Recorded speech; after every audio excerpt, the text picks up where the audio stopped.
Everyone, good evening and welcome back to my channel. কেমন আছো তোমরা সবাই?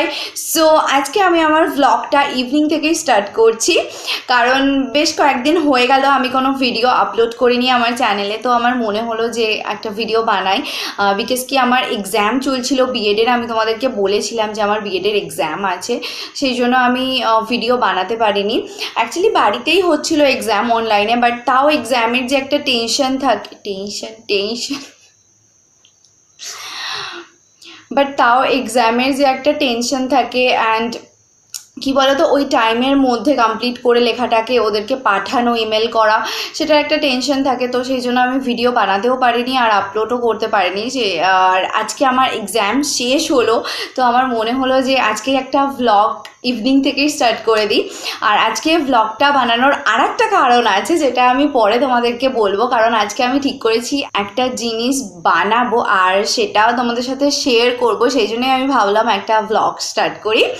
আর আজকে ইভিনিং থেকে যেহেতু আমি ভ্লগটাকে স্টার্ট করছি, সেই জন্য আমি কাল সকাল পর্যন্ত এটাকে কন্টিনিউ করব। ওকে, সো এই হচ্ছে ব্যাপার।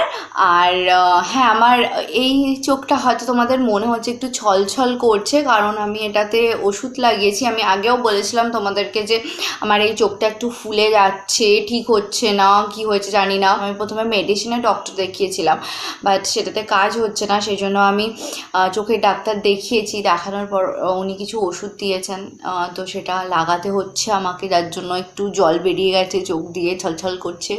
তো আমি এখন ওপর ঘরে বসে আছি, এরপর আমি একটু নিচে যাব। আমি এখন নিচে যাইনি কারণ মা সিরিয়াল দেখছে, আমার সিরিয়াল দেখতে ভালো লাগে না খুব একটা, সেই জন্য আমি ওপরেই ছিলাম। তো এবার একটু নিচে যাব, গিয়ে একটু চা বা কফি কিছু একটা খাবো, কারণ শীত পড়ে গেছে আর শীতকালে গরম গরম চা কফি খেতে বেশ ভালোই লাগে। আর আমাদের এখানে তো বেশ ভালো ঠান্ডা পড়েছে। আমি এমনি একটু শীত কাতুরে, আমার একটুতেই বড্ড বেশি ঠান্ডা লাগে। আর শীত আমার একদম ভালো লাগে না। একটু হালকা ঠান্ডা ঠিক আছে, বাট খুব বেশি যখন ঠান্ডা পড়তে শুরু করে না, একটুও ভালো লাগে না। আমার মনে হয় যেন শুধু লেপের মধ্যে ঢুকেই বসে থাকি। আমার বাড়িতে কারুর লেপ বেরোক না বেরোক, আমার লেপ আগে বেরিয়ে যায় সবার। চলো নিচে যাই, গিয়ে দেখি কি করছে মা আর বোন, আর একটু চা কফি কিছু খাই, বোনকে দিয়েই বানাবো। আর এই যে আমার বোন এখানে কফি বানাচ্ছে, ওপরেই বলছিলাম নিচে গিয়ে একটু কফি খাবো, আর এসে দেখছি, ওকে বলতেও হয়নি, এসে দেখছি ও কফি বানাচ্ছে। আচ্ছা, এই কফি বানানোটা তুই কার কাছে শিখেছিস বলবি না? আমি নিজে থেকে শিখেছি। ওরে বাবারে, দেখেছো, দেখো তবু ক্রেডিটও আমাকে দেবে না। এটা আলাদা রকম করে, সামনেটা আলাদা করে। শিখেছিস কার থেকে? আইডিয়াটা কার থেকে পেয়েছিস বল? আলাদা তোর থেকে শিখেছি। হ্যাঁ, তাই বুঝি। আর এইখানে দেখো আমার মাতাজি শুয়ে শুয়ে টিভি দেখছেন। একটু আসতে করো না। কি সিরিয়াল দেখছো তুমি এখন? এই তো রানী রাসমণি হচ্ছে। ওরে বাপ রে, রাসমণির ফ্যান। হ্যাঁ, তুই কি করছিস? আমি আবার কি করবো, ভ্লগ করছি। দেখো লেপের মধ্যে কিরকম গুটিয়ে শুয়ে শুয়ে সিরিয়াল দেখছে। কি করবো, আর ঠান্ডা লাগছে না বড্ড? হ্যাঁ, কফি এসে গেছে, গরম গরম কফি, তাও যদি আবার এরকম লেপের মধ্যে বসে শীতকালের কফি খাওয়ার মজাটাই আলাদা, জাস্ট ভালো লাগে আমার। আমরা তিনজনেই কফি খাচ্ছি, কফি বিস্কিট। শুনেছিস? না আমি নিয়ে দাও একটা। সন্ধ্যেবেলা একটু মুড়ি, এবার শসা। মুড়ি খাবো না আমি, ভালো লাগে না আমার মুড়ি খেয়ে, ভালো লাগবে। কফিটা কেমন করেছি বল? ওই ঠিকঠাক মোটামুটি। মোটেই নয়, কেমন হয়েছে গো মা? ভালো হয়েছে। মা তো ভালো হয়েছে বলবেই, মা কি নিজের মেয়ে বানিয়েছে বলতে পারে বলো? জাস্ট অসাম হয়েছে। আমারটা খেতে কারো স্ট্রং, আমরা একটু কফি দিয়েছি। কেন তুই আমারটাই দিসনি কেন? আমারও তো স্ট্রং খেতে ভালো লাগে।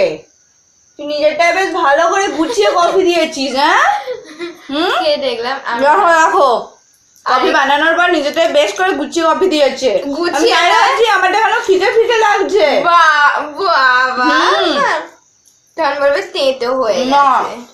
আমি স্ট্রং খাই তুই জানিস। ওটা যথেষ্ট স্ট্রং আছে, বাট তা আমার টং নেই। আমি স্ট্রংই বলেছি। চুপ কর তো। খালি ওর পেছনে লাগবে। আর এখানে আমরা কফি খেতে খেতে একটু হাসাহাসি করছিলাম আর কিছু পার্সোনাল কথাবার্তা বলছিলাম। কফিটা খাওয়ার পরে যেন কি গরম গরম হয়, একটা ঠান্ডাটা অনেকটা কমে যায়।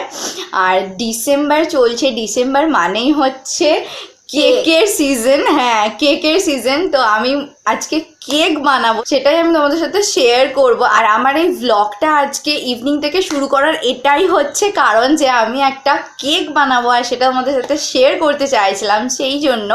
তো চলো বানানো যাক।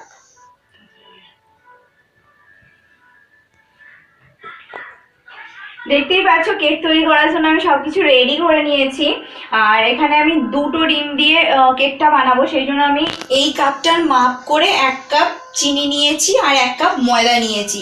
আচ্ছা, চিনিটা কিন্তু আমি এই কাপটার মাপের 1 কাপ নিয়ে তারপর এটাকে পাউডার বানিয়ে নিয়েছি। ওকে, তো প্রথমে আমি আমার কাছে হ্যান্ড ব্লেন্ডার নেই, আর হাতে করে অনেকক্ষণ ধরে ওটাকে মিক্স করতে খুব হাতে ব্যথা হয়ে যায়, সেই জন্য আমি মিক্সিতে করব। তোমাদেরও যদি কারোর কাছে হ্যান্ড ব্লেন্ডার না থাকে, এটা অবশ্যই ট্রাই করে দেখতে পারো। পরিষ্কার করতে এমন কিছু প্রবলেম হয় না, জল দিয়ে একটু ভিজিয়ে রেখে দেবে, দেখবে সব পরিষ্কার হয়ে যাবে। এমন বলছি যেন আমি নিজে কত পরিষ্কার করি, মা আমার দেখে দেখছে আমাকে ঘর থেকে। 2টো ডিমের মধ্যে দিয়ে দিয়েছি জারটা। এই জারটাতেই আমি চিনিটা গুঁড়ো করেছিলাম, সেই জন্য একটু সাদা সাদা দাগ হয়ে আছে। এর মধ্যে আমি পুরো চিনিটাকে ঢেলে দেবো। আগে চিনিটা দিয়ে আমি এটাকে একবার ঘুরিয়ে নেবো, মিক্স করে নেবো। হায় বাবা, এ কী হলো, পড়ছে না কেন? বাটিটা তো ভিজে ছিল না। আচ্ছা, তো এটাকে আমি একবার মিক্স করে নেবো। মিক্স করে নিয়ে তারপর আমি দেখাচ্ছি তোমাদের কিরম দেখতে হয়েছে। তারপর আমি ময়দা দেবো আর বাকি ইনগ্রিডিয়েন্টসগুলো দেবো। দেখো, এটাকে আমি মিক্স করে নিয়েছি আর এর মধ্যে ঠিক এইরকম ছাঁকগুলো হয়েছে, দেখতে পাচ্ছ? এরপর আমি এটাতে অয়েলটা অ্যাড করব।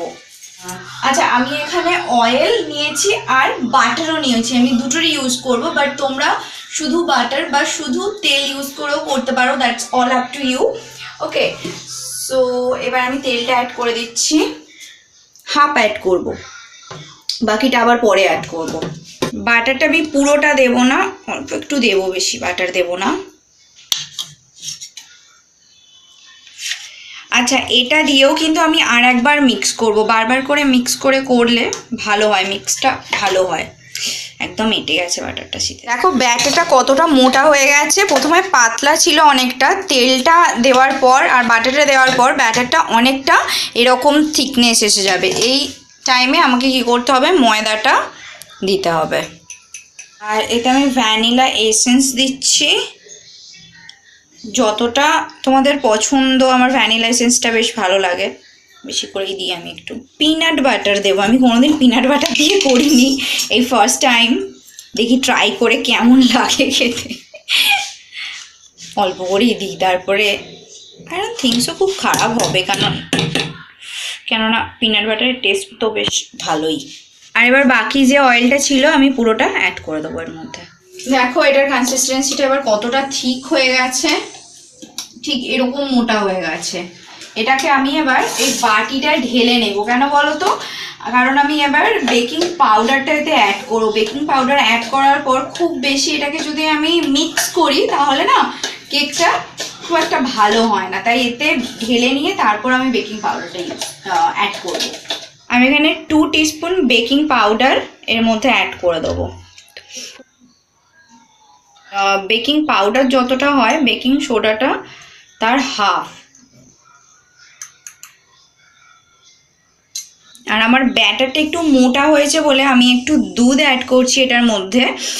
এটাতে জলও অ্যাড করা যায়, তোমাদের যদি মনে হয় তোমরা জলও অ্যাড করতে পারো, বাট দুধটা দিলে টেস্টটা ভালো হয়। আর এটাকে না অ্যান্টি ক্লকওয়াইজ ঘোরাবে না, এইভাবে ক্লকওয়াইজ জাস্ট মিক্স করে নিতে হবে। ব্যাটারটা তো রেডি হয়ে গেছে, কিন্তু আমি এটাকে একটাই কেক বানাবো নাকি কাপ কেকস বানাবো আমি বুঝতে পারছি না, তাই ভাবছি কি করি, একটা বানিয়ে দেবো নাকি কাপ কেকস বানাবো। কি করি বলতো? একটাই কর। একটা করবো? একটা করলে অনেক সময় ধার দিকগুলো একটু পুড়ে পুড়ে যায়, ওই জন্য।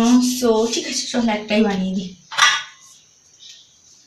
আচ্ছা, এটাতে একটু তেল দিয়ে নেবো। এই কাপের যে তেলটা ছিল এটাকে আমি ওয়েস্ট করব না, এটাতেই কাজে লাগিয়ে নেবো ভালো করে। তেল লাগানোর পর আমি এতে একটুখানি ময়দাটাকে ছড়িয়ে দিয়েছিলাম। দাঁড়া, এটা একটু কফি দে না রে, ভাল লাগবে। কফি দেবো? হ্যাঁ, কফির টেস্টটা ভালো লাগে। আমি মাঝে মধ্যে এরকম কফি একটু অ্যাড করে দিই কেকের মধ্যে, তোমরাও দিয়ে দেখতে পারো, ভালো লাগবে। দেখো আমি এটাকে কড়াইটাকে প্রিহিট করতে দিয়েছিলাম, জাস্ট 10 মিনিটসেই হয়ে যায়। 10 মিনিটস এটাকে আমি প্রিহিট করতে দিয়েছিলাম, তারপর এটার মধ্যে এটা দিয়ে দিলাম, দিয়ে চাপা দিয়ে ওটা দিচ্ছিস কেন?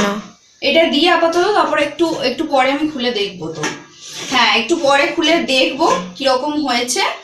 আর তারপর এটা অ্যাটলিস্ট 30 মিনিটস তো লাগবেই হতে। কেকটা বসিয়ে দিয়ে চলে এসেছি আমি, আর ভাবলাম যে কেকটা বসিয়ে দিয়ে ওই টাইমে আমি একটুখানি ক্লিনজিং প্যাক মেখে নিই মুখেতে। কেকটায় আমি একটু দুধ দিয়েছিলাম, তোমরা দেখেছো তো, ওই দুধটারই 1 চামচ মতো একটু বেঁচে গিয়েছিল। আমি ভাবলাম নষ্ট হবে কেন, এটা আমি মুখেই লাগিয়ে নিই। তো ওই জন্য এটাতে ওই দুধটার মধ্যে আরও 1 চামচ আমি ময়দা দিয়েছি, আর একটু মধু দিয়ে এটাকে ক্লিনজিং প্যাক হিসাবে আমি এটা মুখে লাগিয়ে নেবো। মা, মাখবে তুমি একটু? হ্যাঁ, রাখ তাহলে একটু। ঠিক আছে, মেখে 5-10 মিনিট মতো একটু রেখে ধুয়ে নেবে, ঠিক আছে? বেশিক্ষণ রাখতে হয় না এটা। Oh my god, guys, দেখো, it comes out so nicely. আমার না এত এক্সাইটমেন্ট থাকে যে আমি বারবার এসে খুলে খুলে চেক করি যখন আমি কেক বানাই, বাট তোমরা এটা করো না, তাতে কেকটা খারাপ হয়ে যায়। Oh my god, এটাকে চেক করে দেখি। এখন একটু বাকি আছে, দেখছো ছুরিতে লেগে যাচ্ছে, তার মানে এটা একটু বাকি আছে এখনো, আর একটু হবে, হোক এটা। কেকটার ফাইনাল লুক দেখো, আমি কেকটা নামিয়ে নিয়েছি, এই সবে মাত্র নামিয়েছি ওভেন থেকে। এটা খুব গরম আছে, আমি সাইডগুলো জাস্ট একটুখানি করে দেবো, ছাড়িয়ে দেবো, দিয়ে এটাকে রেখে দেবো, ঠান্ডা হলে তারপর বের করব। আর আমি ড্রাই ফ্রুটস অ্যাড করিনি, কারণ আমার বাড়িতে শেষ হয়ে গিয়েছিল ড্রাই ফ্রুটস, আর আমার ঠিক ছিল না যে আমি বানাবো, হঠাৎ করেই ভাবলাম যে বানাই, সেই জন্য। তোমরা যদি চাও ড্রাই ফ্রুটস অ্যাড করো, তাতে টেস্টটা আরও বেশি ভালো লাগবে। তো এবার আমরা ডিনার করব। ডিনার এসে গেছে, রুটি আর আলুর তরকারি হয়েছে। তো আমি ডিনারটা করে নিই, তারপর একদম সকালে তোমাদের সাথে আবার দেখা করছি। So tata, good night. So guys, আমি তোমাদেরকে বলেছিলাম যে আবার সকালবেলা দেখা করছি আমি তোমাদের সাথে, বাট আনফর্চুনেটলি এখন সকাল নয়, এখন বেলা 1:30 বাজে। কারণ আমি সকালবেলা ঘুম থেকে উঠে ব্রেকফাস্ট করে তারপর বিএডের কলেজে গিয়েছিলাম এক্সামের পেপারগুলো জমা দিতে। এমনিতে তো পিডিএফ করে সঙ্গে সঙ্গেই ওদেরকে ইমেল করে দেওয়া হয়েছে পেপার, বাট ওরা হার্ড কপিগুলো চাইছিল, সেই জন্য ওগুলো জমা দিতে গিয়েছিলাম। ফিরতে ফিরতে আমার 12:30 বেজে গিয়েছিল। তারপর স্নান করে নিয়েছি আমি, লাঞ্চ করব একটু পরে। আমাদের অ্যাকচুয়ালি লাঞ্চটা একটু দেরিতেই হয়, মায়ের আর একটু বোধহয় রান্না বাকি আছে, হয়ে গেলে তারপর লাঞ্চ করব। এখন একটু রোদে এসেছি আমি, একটুখানি রোদে দাঁড়াবো, ঠান্ডা লাগছিল খুব নিচেতে স্নান টান করে, তো সেই জন্য একটু রোদে এসেছি, একটু রোদ পোহাবো। এই দেখো, এও রোদ পোহাতে এসেছে, এই ক্যামেরায় আসবে না ওই জন্য বসে পড়ছে। এ দেখো, নিচে এসে দেখছি লাঞ্চ রেডি হয়ে গেছে। কি হয়েছে এখানে? উচ্ছে ভাজা, আর কি আছে, তরকারি আছে মাছের, আর এখানে কি চাটনি হয়েছে, আর কি আছে কি জানি, এটাতে ভাত আছে, এগুলোই আমি দেখতে পাচ্ছি আপাতত। এবার লাঞ্চ হবে। ও আচ্ছা, এখানে আছে কিছু একটা শাক আছে, লাউ শাক মনে হচ্ছে, পোস্ত বাটা দিয়ে। লাঞ্চ টাঞ্চ করে নিই, আর আমি ভ্লগটাকে এখানেই শেষ করব। কারণ আমি কালকে যখন ভ্লগটা এডিট করছিলাম রাত্রিবেলা, দেখলাম অলমোস্ট 13 মিনিটস হয়ে গেছে। তো এখানেই ভ্লগটা না এন্ড করলে এটা বিশাল বড় হয়ে যাবে। আর যখন আমি ভ্লগ বানাই না এত বকি, বকতে বকতে আমার খেয়ালই থাকে না যে ভ্লগটা কত বড় হয়ে যাচ্ছে, তারপর এডিট করতে গিয়ে আমার মাথা খারাপ হয়ে যায়। তো আমি ভ্লগটাকে এখানেই শেষ করছি, ঠিক আছে? তোমরা ভ্লগটা দেখো, দেখে ভালো লাগলে অবশ্যই লাইক করবে, শেয়ার করবে, সাবস্ক্রাইব করবে আমার চ্যানেলটাকে। আর তোমরা আমাকে ইনস্টাগ্রামেও ফলো করতে পারো, আমি নিচে আইডিটা দিয়ে দিচ্ছি, ওখান থেকে তোমরা ফলো করো ইনস্টাগ্রামে। আর সবাই ভালো থাকো, সুস্থ থাকো, সেফ থাকো, টাটা, বাবাই।